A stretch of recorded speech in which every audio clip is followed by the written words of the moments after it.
काशी में प्रताप मुकुट नाम का राजा राज्य करता था। उसके वज्र मुकुट नाम का एक बेटा था। एक दिन राजकुमार दीवान के लड़के को साथ लेकर शिकार खेलने जंगल गया। घूमते घूमते उन्हें तालाब मिला। उसके पानी में कमल खिले थे और हंस किलोल कर रहे थे। किनारों पर घने पेड़ थे, जिन पर पक्षी चहचहा रहे थे। दोनों मित्र वहां रुक गए और तालाब के पानी में हाथ मुंह धोकर ऊपर महादेव के मंदिर पर गए। घोड़ों को उन्होंने मंदिर के बाहर बांध दिया। वो मंदिर में दर्शन करके बाहर आए तो देखते क्या है कि तालाब के किनारे राजकुमारी अपनी सहेलियों के साथ स्नान करने आई है। दीवान का लड़का तो वहीं एक पेड़ के नीचे बैठा रहा, पर राजकुमार से न रहा गया। वह आगे बढ़ गया। राजकुमारी ने उसकी ओर देखा तो वह उस पर मोहित हो गया। राजकुमारी भी उसकी तरफ देखती रही। फिर उसने किया क्या कि जूड़े में से कमल का फूल निकाला, कान से लगाया, दांत से कुतरा, पैर के नीचे दबाया और फिर छाती से लगा, अपनी सखियों के साथ चली गई। उसके जाने पर राजकुमार निराश हो अपने मित्र के पास आया और सब हाल सुनाकर बोला, मैं इस राजकुमारी के बिना नहीं रह सकता, पर मुझे न तो उसका नाम मालूम है न ठिकाना। वह कैसे मिलेगी? दीवान के लड़के ने कहा, राजकुमार, आप इतना घबराए नहीं, वह सब कुछ बता गई है। राजकुमार ने पूछा, कैसे? वह बोला, उसने कमल का फूल सिर से उतार कर कानों से लगाया तो उसने बताया कि मैं कर्नाटक की रहने वाली हूँ। दांत से कुतरा तो उसका मतलब था कि मैं दंतबाट राजा की बेटी हूँ। पांव से दबाने का अर्थ था कि मेरा नाम पद्मावती है, और छाती से लगाकर उसने बताया कि तुम मेरे दिल में बस गए हो। इतना सुनना था कि राजकुमार खुशी से फूल उठा। बोला, अब मुझे कर्नाटक देश में ले चलो।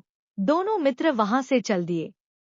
घूमते फिरते, सैर करते, दोनों कई दिन बाद वहां पहुंचे। राजा के महल के पास गए तो एक बुढ़िया अपने द्वार पर बैठी चरखा काटती मिली। उसके पास जाकर दोनों घोड़ों से उतर पड़े और बोले, माई, हम सौदागर हैं। हमारा सामान पीछे आ रहा है। हमें रहने को थोड़ी जगह दे दो। उनकी शक्ल सूरत देखकर और बात सुनकर बुढ़िया के मन में ममता उमड़ आई। बोली, बेटा, तुम्हारा घर है, जब तक जी में आए रहो। दोनों वहीं ठहर गए। दीवान के बेटे ने उससे पूछा, माई, तुम क्या करती हो? तुम्हारे घर में कौन कौन है? तुम्हारी गुजर कैसे होती है? बुढ़िया ने जवाब दिया, बेटा, मेरा एक बेटा है जो राजा की चाकरी में है। मैं राजा की बेटी पहमावती की धाई थी। बूढ़ी हो जाने से अब घर में रहती हूँ। राजा खाने पीने को दे देता है। दिन में एक बार राजकुमारी को देखने महल में जाती हूँ। राजकुमार ने बुढ़िया को कुछ धन दिया और कहा, माई, कल तुम वहां जाओ तो राजकुमारी से कह देना कि जेठ सुदी पंचमी को तुम्हें तालाब पर जो राजकुमार मिला था वह आ गया है। अगले दिन जब बुढ़िया राजमहल गई तो उसने राजकुमार का संदेशा उसे दे दिया। सुनते ही राजकुमारी ने गुस्सा होकर हाथों में चंदन लगाकर उसके गाल पर तमाचा मारा और कहा, मेरे घर से निकल जा। बुढ़िया ने घर आकर सब हाल राजकुमार को कह सुनाया। राजकुमार हक्का बक्का रह गया। तब उसके मित्र ने कहा, राजकुमार, आप घबराएं नहीं, उसकी बातों को समझें। उसने देसों उंगलियां सफेद चंदन में मारी, इससे उसका मतलब यह है कि अभी 10 रोज चांदनी के हैं। उनके बीतने पर मैं अंधेरी रात में मिलूंगी। 10 दिन के बाद बुढ़िया ने फिर राजकुमारी को खबर दी तो इस बार उसने केसर के रंग में 3 उंगलियां डुबोकर उसके मुंह पर मारी और कहा, भाग यहाँ से। बुढ़िया ने आकर सारी बात सुना दी। राजकुमार शोक से व्याकुल हो गया। दीवान के लड़के ने समझाया, इसमें हैरान होने की क्या बात है? उसने कहा है कि मुझे मासिक धर्म हो रहा है। 3 दिन और ठहरो। 3 दिन बीतने पर बुढ़िया फिर वहां पहुंची। इस बार राजकुमारी ने उसे फटकार कर पश्चिम की खिड़की से बाहर निकाल दिया। उसने आकर राजकुमार को बता दिया।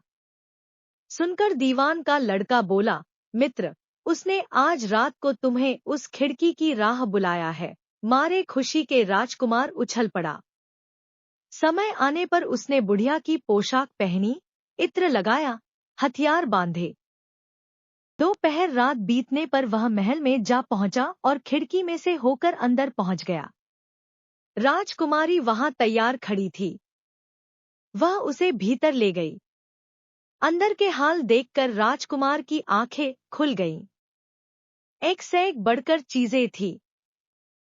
रात भर राजकुमार राजकुमारी के साथ रहा। जैसे ही दिन निकलने को आया कि राजकुमारी ने राजकुमार को छिपा दिया और रात होने पर फिर बाहर निकाल लिया। इस तरह कई दिन बीत गए। अचानक एक दिन राजकुमार को अपने मित्र की याद आई। उसे चिंता हुई कि पता नहीं उसका क्या हुआ होगा। उदास देखकर राजकुमारी ने कारण पूछा तो उसने बता दिया। बोला, वह मेरा बड़ा प्यारा दोस्त है, बड़ा चतुर है। उसकी होशियारी ही से तो तुम मुझे मिल पाई हो। राजकुमारी ने कहा, मैं उसके लिए बढ़िया बढ़िया भोजन बनवाती हूँ। तुम उसे खिलाकर तसल्ली देकर लौट आना। खाना साथ में लेकर राजकुमार अपने मित्र के पास पहुंचा। वे महीने भर से मिले नहीं थे।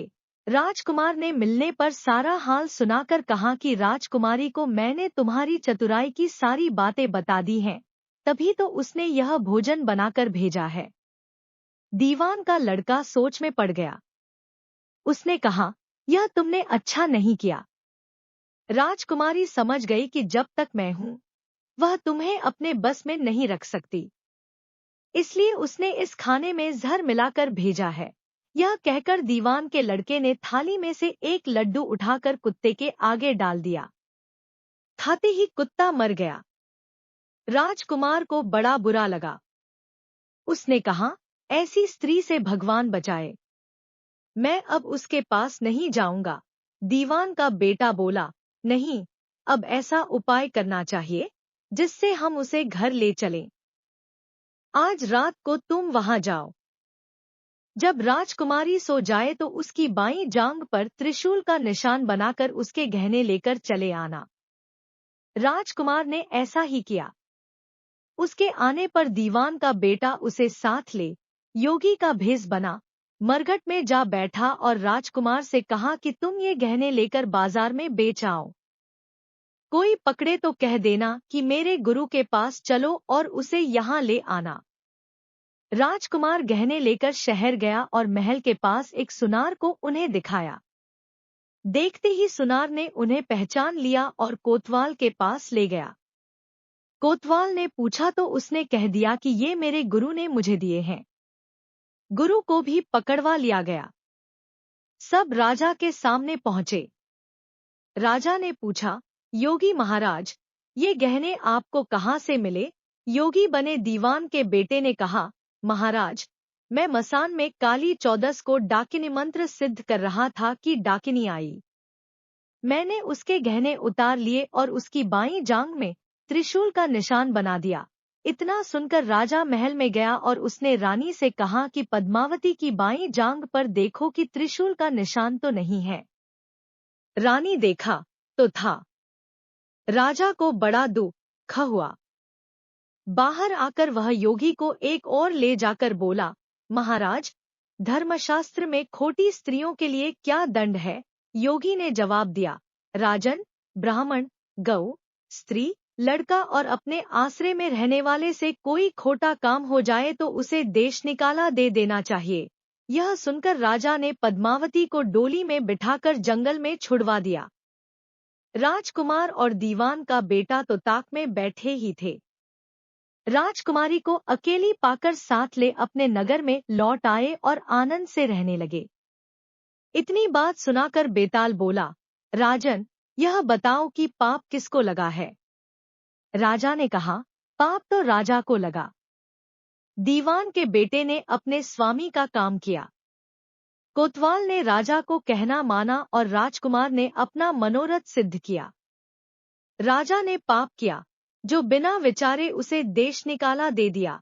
राजा का इतना कहना था कि बेताल फिर उसी पेड़ पर जा लटका। राजा वापस गया और बेताल को लेकर चल दिया। बेताल बोला, राजन, सुनो, एक कहानी और सुनाता हूँ।